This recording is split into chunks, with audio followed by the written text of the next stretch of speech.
Howdy, BHRCers. You can find every episode of Why People on Apple Podcasts, Spotify, YouTube, or wherever else you get your favorite podcast content. On this Why People episode number 2, we have Dan Meyers, the Chief People Officer of Acronis, with us. Dan's going to talk a little bit about his background, how he got into HR and people, a little bit about his journey to the executive level, and what he thinks about what is coming next. Let's do it.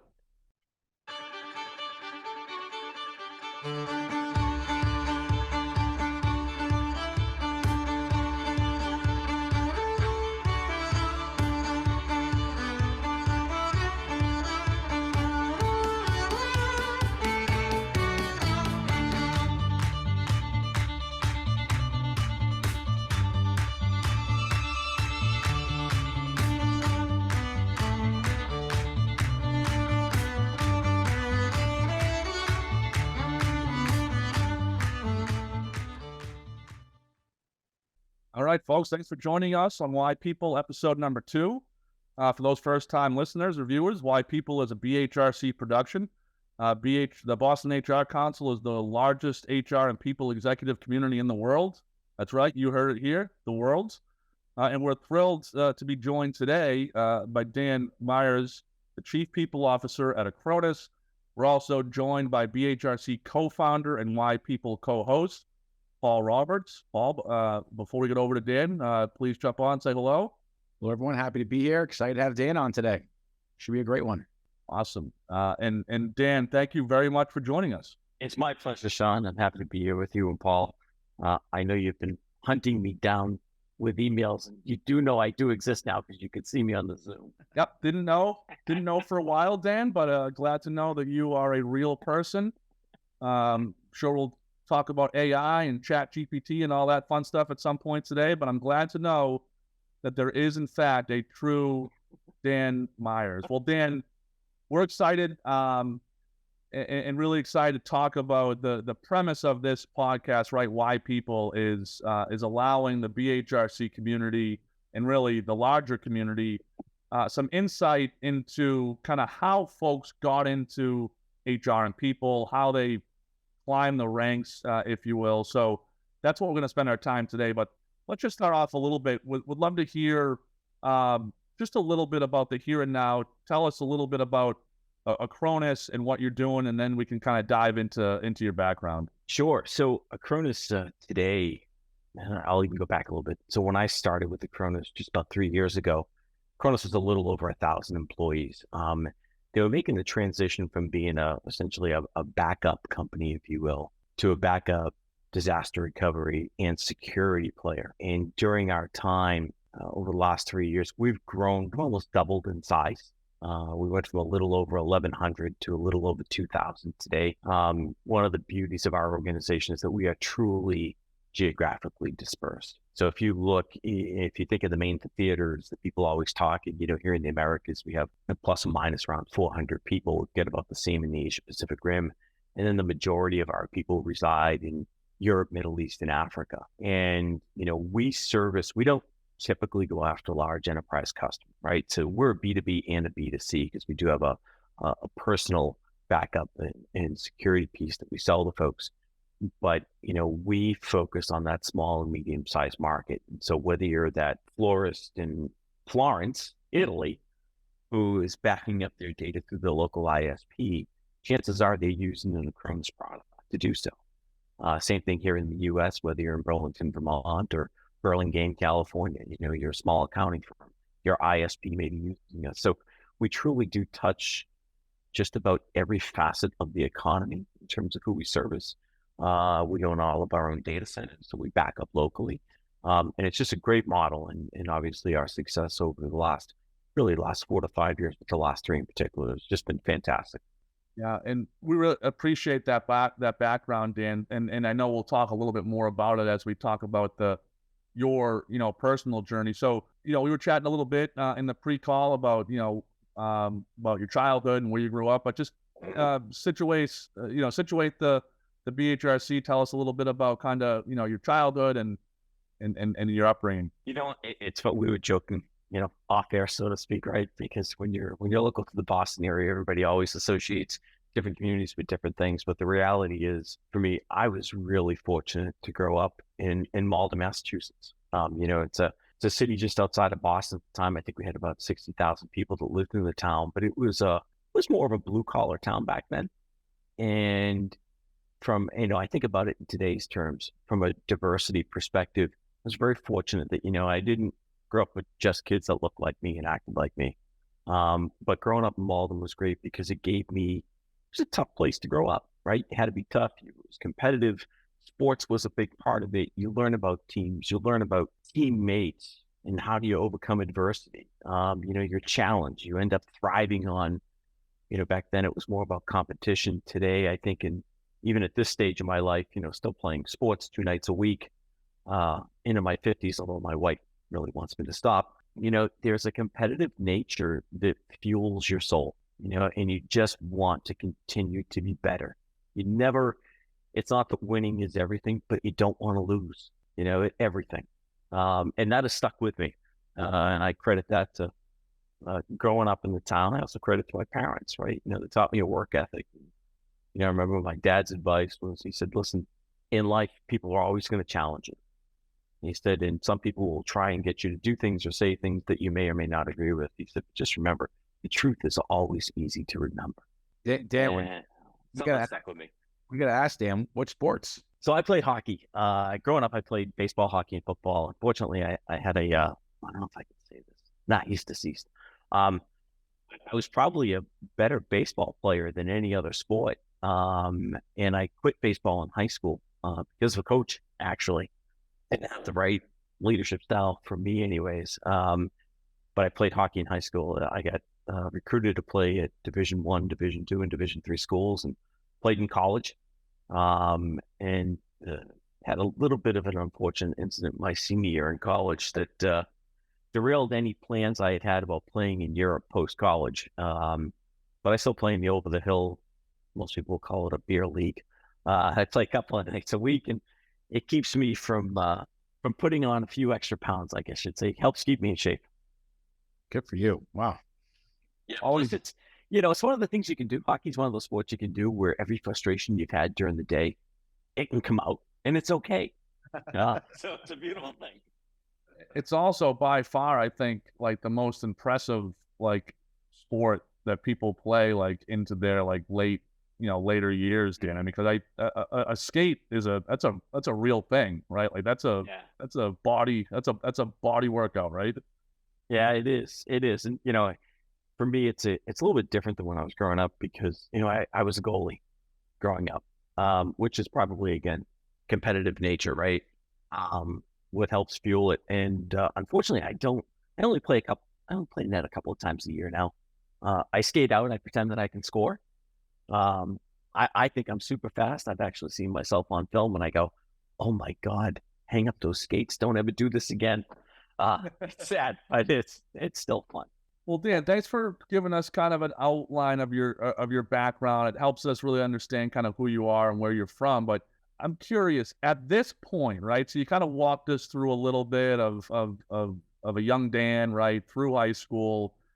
At this point, is there any inkling of HR and people in your career, in your future? Had you even thought about it at this point? It's a great question. I look back at my career I think there's an old expression. There's a reason why the windshield is bigger than the rearview mirror in a car, because it's more important to know where you're going, but you do need a small reminder of where you've been. And that's kind of, the rearview mirror piece of it. And when I look back at my career, I didn't even want to be in HR. I didn't even know what HR was when I graduated college. I'm so old, they used to call it personnel back then. I happenstance into this career. I actually want to be an FBI agent. That's what I set out to do.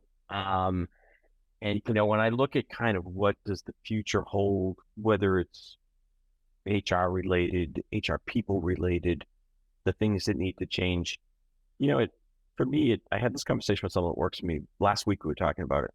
I think that we've almost come full circle. So when you think about HR, it used to be more personnel, right? It was forms, it was policies, it was, you're in trouble. Total was. And as you went through the late 80s, early 90s, it became more people focused.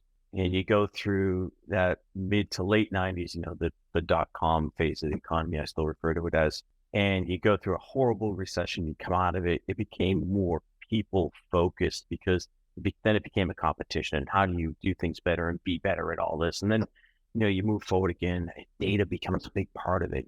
The business part, and each business partner role really takes full grasp of all of these companies. And as I sit here today, I still go back to one thing. I still think HR needs to be more human, and I'm not, listen, I grew up in it, the town I grew up in, so I can say this to you guys. I'm not I often joke, I'm not the person you come to for a hug if you're having a bad day, right? I mean, I will wrap my arms around somebody when it's needed, but it's, we're here to run a business, everything else. But I always go back to, we still have to be the human side of it. It's not about policies and procedures. It's not about just the business and the business side of it. Are we showing care, and are we showing empathy? Do we fully understand what people are going through? For people that know me, they'll tell you, listen, you want to have an honest conversation, I'll have it with anybody. It doesn't matter what the topic is. The truth is the truth. Back to my earlier quote. And, that's the only way I know how to communicate to people. But I go back to it, and it's like, are we doing the right things to understand what people are really going through? I posted something recently about Mental Health Awareness Month here in the U.S. is now, but it shouldn't be just in the U.S. It should be global. There is a date later on in the year when the rest of the world recognizes it, but it's not a monthly thing. It's a daily. It's a weekly, and to stop, take a few moments. In this profession, we're so focused on, are we moving the business forward? Do we have the right programs? Do we have the right data, et cetera, that we forget that at the end of the day, it is about people. And ask people, how is your day? Not work related, just how are you doing? And I think it's a curve that there needs to be a little bit more swing back to that. And I think organizations that do it and do it well will be very successful. Dan, do you find it harder to be authentic, be vulnerable, and be truthful, and to really be more human, as you said, in the world that we're living in? Obviously, we have to be careful what we say, and I speak from personal experience, and my wife still can't believe I work with HR all day because I'm a little too authentic in my day to day. How do you combat that ability to be so vulnerable and authentic, but while also not, putting your foot in your mouth or you feel handcuffed or? Yeah, it is. I have to tell you, it's probably one of the hardest things for anybody. It's not just an HR person. It's anybody in business today. I think it's important to remember that not everybody is built the same. And people share different views and have different beliefs, and that's okay. Just because they don't agree with you doesn't mean they're wrong. And, you can't say a lot of the things that you used to be able to say.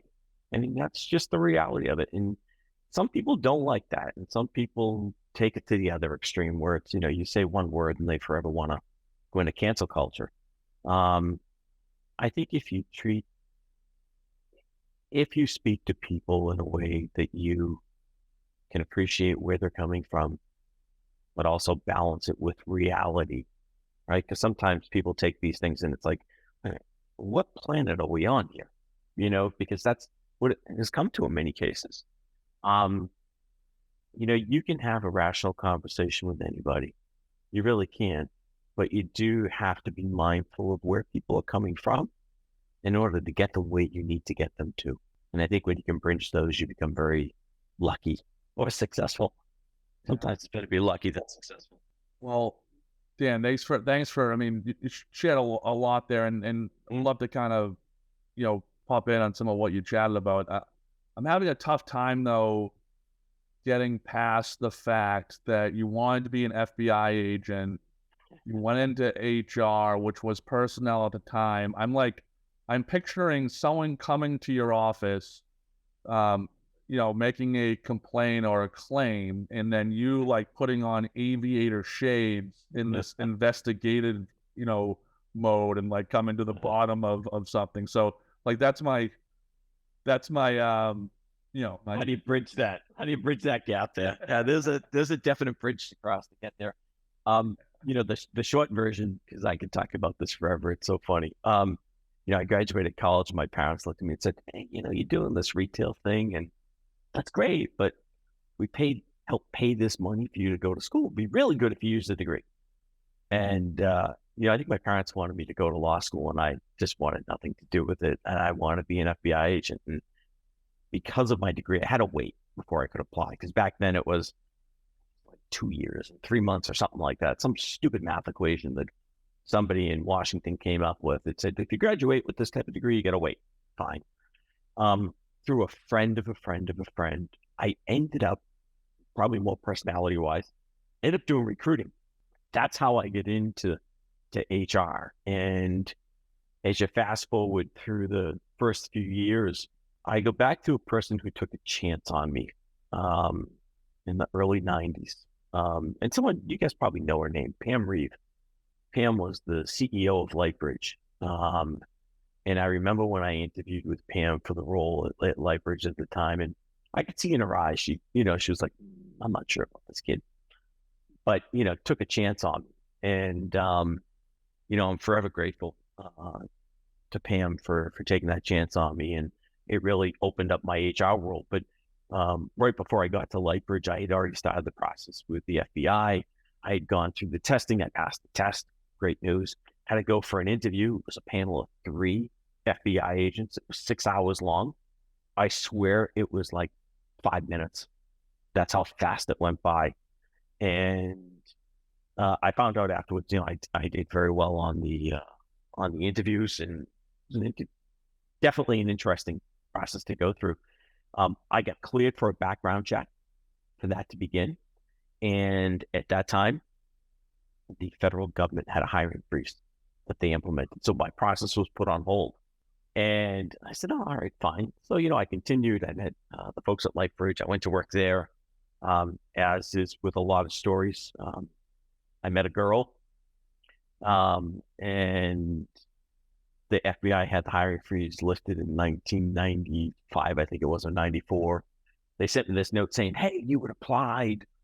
Guess what? We got sued, so that application doesn't count. You got to go through the whole thing again. And I remember thinking at the time it was, I met a girl. Do I really want to sit in the farm field in Arkansas and wait for a plane to fly over and somebody to drop a kilo of cocaine and do this investigation thing? Whereas I kind of like this HR thing. I've moved over from recruiting into HR, into real HR work, a generalist work. And back then, it was like, oh, making real money? Shoot. I don't want to be an FBI agent. So, I stuck with HR, and that's how I started out. Now, just a disclaimer, the girl became my wife, my first wife. Well, it's a different story, not appropriate for this podcast. This podcast is getting interesting. This is great. No, it's not. No. And my career just progressed from there. It was one of those decisions, it falls under the category of one of the moves best not taken led me to great results. Now, I never know what the other side would have been. Actually, I know what it would have been. I would have had to have retired by now if I had gone to the FBI. But, I don't regret that decision. I've seen so much change in this field over 30 years. And I've been fortunate to work with some great companies and some fantastic people, many who believed in me and supported me. And, you guys probably remember the cartoon that used to be on LinkedIn. You never see it anymore because it was Kevin Spacey. And it said, when you reach the top, remember to send the elevator back down.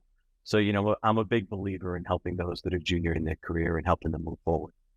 Dan, I feel a little bad. I wouldn't have made the FBI joke if I knew exactly how far down that path you actually. So I guess number one, for going all the way down that path, but number two, sorry for making a little joke of it when it was actually a full-on effort and a passion at one point. No, you kid. The passion is what I do today.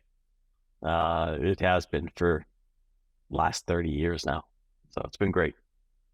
Well, Dan, it kind of brings us into this next part, and we're just starting to get to know each other kind of professionally. But when I've when I think of Dan Meyers, I think of someone who, you know, has done some amazing work at some amazing technology companies around the area. So maybe, you know, you've told us a little bit about your foray into HR, but could you maybe tell us a little bit about the formative years and kind of what accelerated you into kind of this path to leadership or path to the executive level? Yeah. So, it's funny, Sean, there's actually, it was a start, a stop, and a start. Um, the start was when I left Lightbridge, and my only stint out of technology was when I went to Cambridge Soundworks. And, it was a great local brand anyways, and people knew who it was, what they did. Um, Cambridge Soundworks became one of the .com companies, became rebranded under hi-fi.com. And, that experience of incredible growth and then incredible shrinking really, really fast, to the point where I eliminated my own role. It was one of those humbling experiences because I knew so many people. I thought, oh, I'll get a job tomorrow. It was 9 months. You remember the time frame back in the early 2000s. It was really, really tough. And it was that experience that actually, I'll say, really fired up my appreciation and my love for what it is I do. Because, it's one of those things that it sounds silly, but until you lose and you don't do it day in and day out, all of a sudden it does make you take stock of what you've done. And for me, it was probably compounded because I was going through a divorce at the time. So it was just one thing on top of another. But what happened was when I came out of that, I was fortunate through a very good dear friend of mine who's no longer with us. I ended up at Interisys, which was a former Cabletron company. And, that experience, it was a great experience, but it was short-lived more so because the company had been acquired. And I thought, oh, no, this is not good, right? Ran away from something versus running to something. And that's when I had my career mulligan in life. I'm not going to say the company name. People can look at my LinkedIn profile. They'll figure it out. But, it was one of those experiences where I worked for someone who didn't believe in me. I worked for somebody who demonstrated the values of full leadership. And I said, oh, crud, what did I do? It was one of those defining moments. And it was actually a former colleague from Interisys who called me up. He was at Equal Logic and, gave me the opportunity to meet the founder and to go there and do some stuff. And it was really that experience that propelled me to Juniper. And Juniper is where I got my global experience, true global experience. I had worked internationally before, but my 6 years at Juniper was, I joke, my wrist, I might still be some Juniper blue in there, but I touched every facet of HR. I held global roles, local role. The business partner role was huge for me there.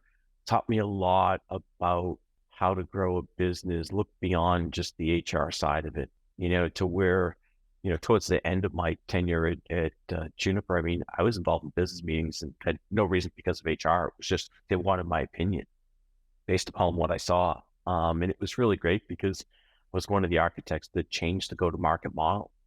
And, Juniper at that time, when I got there, Juniper was 4,000 employees, just under 2 billion in revenue. When I left 6 years later, we were little over 10,000 employees, almost 5 billion in revenue. And, and from an HR perspective, I played a significant role in that. So it was great, and then RSA and EMC, again, great experiences there. Local company, huge, acquired by Dell. Second time I was acquired by Dell. I knew the first time I was acquired by Dell, I'd never wanted to work for Dell, so I didn't want to stick around for the second time either. But it's just each and every job or each and every position I've had in my career has been for the most part, it's been a step to the next step.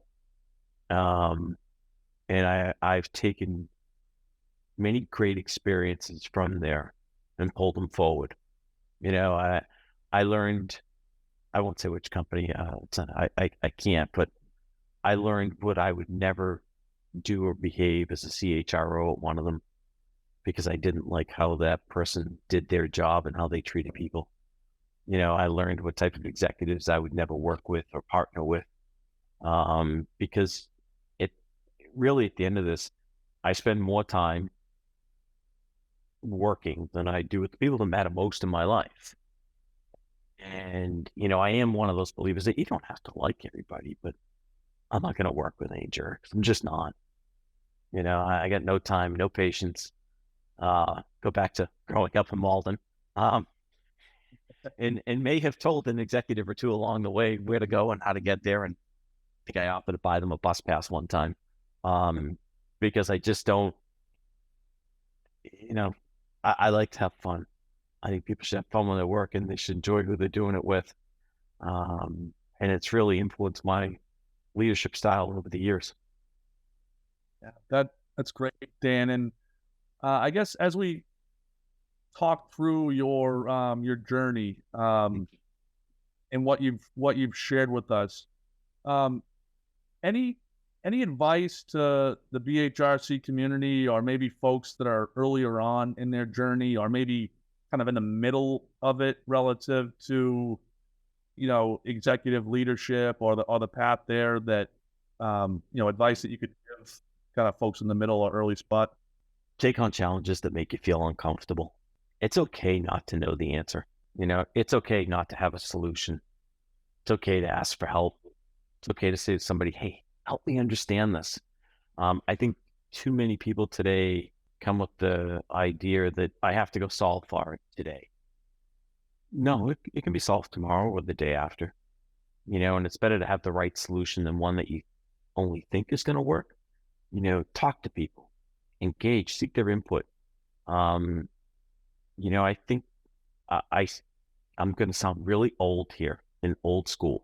So I hope you guys and the listeners will forgive me, but I earned my title. I put in the work.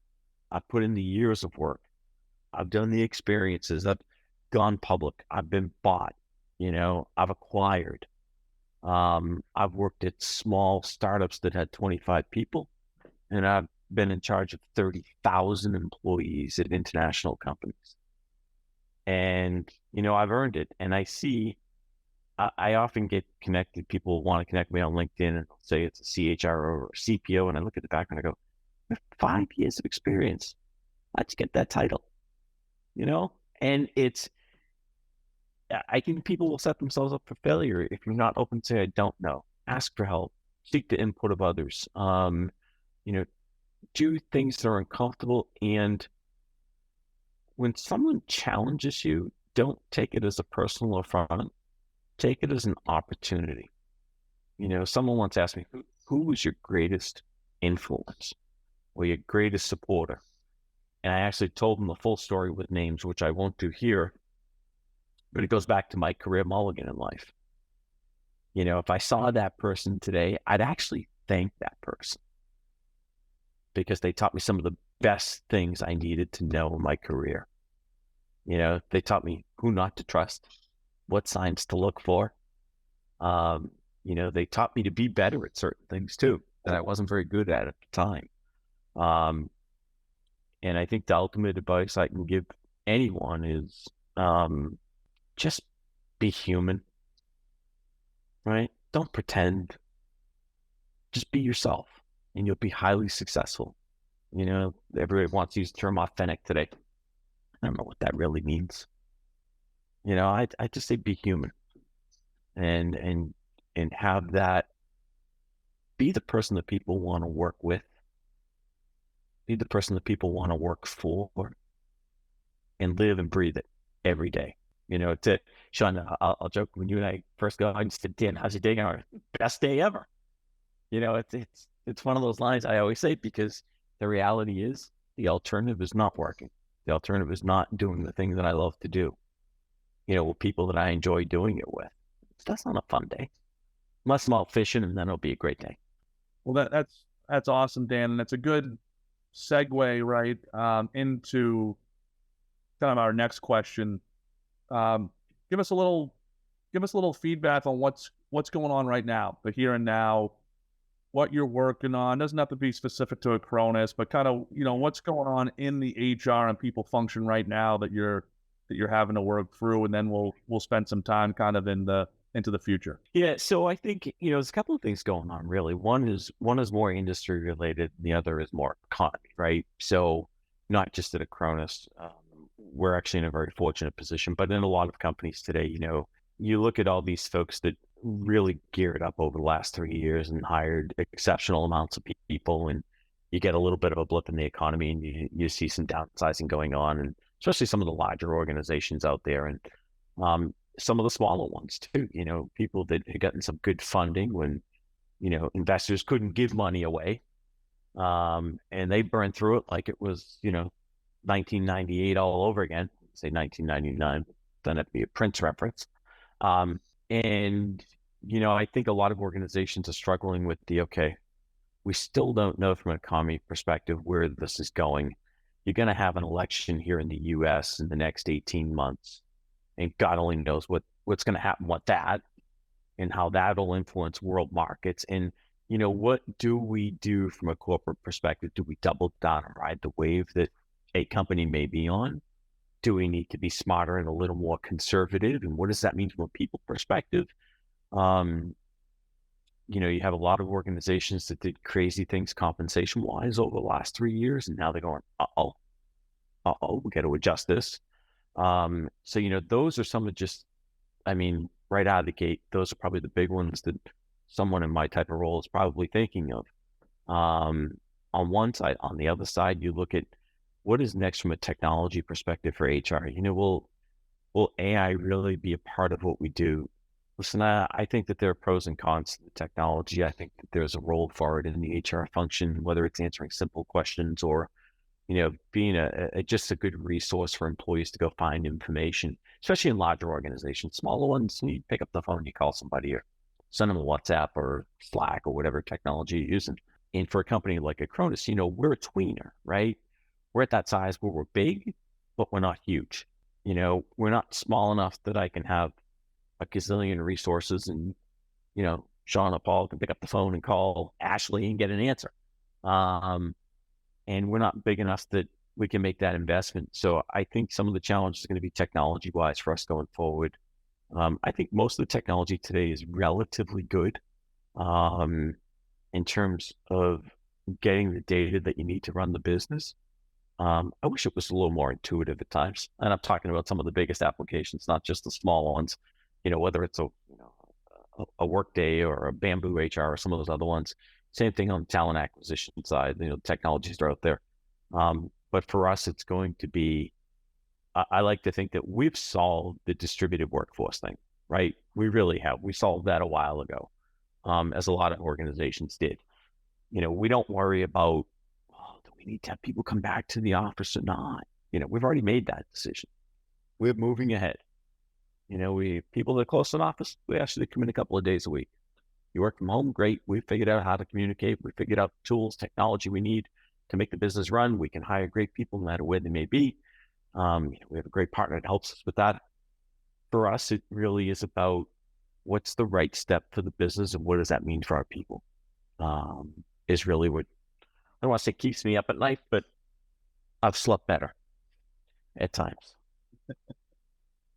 Well, Dan, thanks. And you covered a lot there, and kind of coming up on getting towards the end of the episode here, but just curious, you touched a little bit on this relative to the future of technology, and you touched a little bit on this right when we started the episode about the progression of HR from personnel to being really a true driver of the business relative to the humans that run businesses. Mm-hmm. So I guess maybe a follow-up question to what you just shared is, where is HR and people in general going, right? Is there anywhere else for it to go, right? You see it at the executive leadership level now, but is there anywhere that it's going to go that maybe it isn't there yet? It's a great question. I'm surprised Paul didn't ask that. Such a good question. I think that I think there are many areas of today's HR that we need to, the expression sharpen the sword, right? Need to be better at it. Doesn't mean we're good at it today. I think there's better data and better way of looking at numbers and statistics that help us make decisions about people can influence what is right for an organization to do. I think that I'm going to go back to what I said earlier. I think a lot of organizations, I'm not sure, maybe mine's included in it to a degree. I think we've been so focused on pushing forward that, to go to my earlier comment, I think we almost need to go backwards a little bit too. There is something to be said for that human aspect of human resources. And it's a cost issue, right? That's what it comes down to. Every HR leader has a budget, and that budget is tied to, whether it's your recruitment side of the house, right? Your technology side of the house, or your business HR side of the house, your COEs. I mean, I can get on the list. And every one of those has a value to the organization. And it's how do you take resources that you have and get them to provide that intangible that seems to have escaped us, right? Larger organizations, and larger being, I'm going to say anybody 2,500 and above, okay? They've gone to the help desk ticketing system, and you get a question and you submit some silly ticket, and somebody someplace is going to respond to it within 24 or 48 hours, and you just want to talk to somebody because you just found out your spouse is going to have a child. You want to it's a life-changing thing. I want to talk to somebody. I don't want to put a ticket in and have you tell me I get 3 weeks of paternity leave, or I can take up to 12 weeks of FMLA, or I'm in a certain country and I can take up to a year off. You want to understand what it means. And I just think that's organizations that value that human connection will be the ones that are immensely successful. They will. And I think that's one area we need to be better at again, because I think we went from one extreme to the other, and we got to come back to the middle, almost like politics today. We've gone from one extreme to another, and we got to come back to the middle. Yeah, little bit of slowing down to go faster, right? Yeah, I mean, you talk to people that are at companies for long periods of time. There's 2 reasons why they stay, right? Or maybe 3. They got a great boss or a great manager. They get to learn. They get paid well. Those are generally the 3 reasons. But if you put those 3 together, what does that mean? It means they feel good as a person there. Their needs are being met. We can get into Maslow's hierarchy of needs and all that other stuff if you want to, but their needs are being met. And organizations that do that well get to keep people. That's why people don't leave IBM. They don't leave some of these other companies, because they do the needs piece of it really well. Well, Dan, appreciate that. And we're kind of coming up on time here. So we like to, on the Why People podcast, have kind of a final sign off. So here it is, right? There's a young person in Malden or Billerica or the seacoast of New Hampshire that's saying, I think I want to get into HR. Not looking for advice, but what are you saying to that person that might want to get into the HR and people function? What would you say? Mm-hmm. Don't do it. No, I wouldn't say that. I would tell them to first I would ask them a question to make sure they fully understood what it was, right? Because a lot of people think they know what it is, but they really don't until they live it. And there's so many different aspects of HR. And, I can relate it to, I once asked somebody, why do you want to be in HR? And they said, well, I'm a real people person. And I thought, oh, you're going to be so disappointed in this career. That's the approach you want to take. But the reality is, if you want to be in HR, if you're really interested in it, understand business, understand human nature. And if you can pull the 2 together, you'll have a wildly successful career. But if you're just about books, and I read it in textbook, so it must be right. If you're into send me an email instead of picking up the phone and talking to somebody, it's not going to work for you. But I would tell them, if you do it well, you're going to have one immensely rewarding career.